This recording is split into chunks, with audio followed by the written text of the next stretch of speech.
महाराज जी, आपका कथन है जब भगवान कृपा करते हैं तो वो तीन दुर्लभ चीजें देते हैं, धन संपदा इत्यादि का हरण कर लेते हैं, सगे संबंधी आदि संबंध विच्छेद हो जाता है। महाराज जी, शरीर में कोई असाध्य रोग दे देते हैं। महाराज जी, इन अवस्थाओं को सुन के तो धीरज टूटने सा लगता है। महाराज जी, फिर भगवत नहीं, स्मरण आप कैसे? नहीं आप नहीं समझ पा रहे।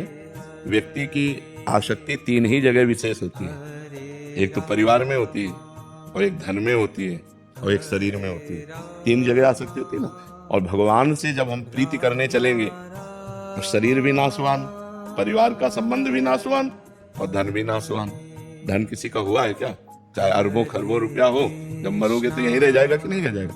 चाहे जितना बड़ा परिवार हो, जब शरीर छूटेगा तो यहीं रह जाएगा कि नहीं? चाहे जितना स्वस्थ सुंदर शरीर हो, मरेगा कि नहीं मरेगा?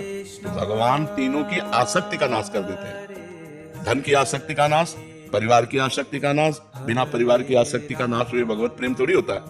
जननी जनक बंधु सुतदारा, तन धन धाम सुहृद परिवारा, सबकी ममता ताग बटोरी, मम पद मन ही बांध बटोरी। सबकी ममता जब भगवान के चरणों में समर्पित हो, अब नहीं समर्पित हो रहा है तो भगवान उनकी ममता का नाश कर देते हैं। भगवान उनके परिवार का नाश थोड़ी कर सकते। किसी भक्त का हमें बताओ। अम्बरीश जी चक्रवर्ती सम्राट है, कितना वैभव है, और महान भक्त है, राजा है तो रानियां है, पुत्र है, परिवार है। भगवान उनके पुत्र परिवार को मार दिया। भगवान ने उनकी संपत्ति अपहरण कर ली। अम्बरीश जी स्वस्थ थे, क्या भगवान ने उनको असाध्य रोग दिया? नहीं। विभीषण जी को लंका का राज्य दिया एक कल्प तक के लिए। ध्रुव जी को राज्य दिया, प्रहलाद जी को राज्य दिया। इसका मतलब समझो।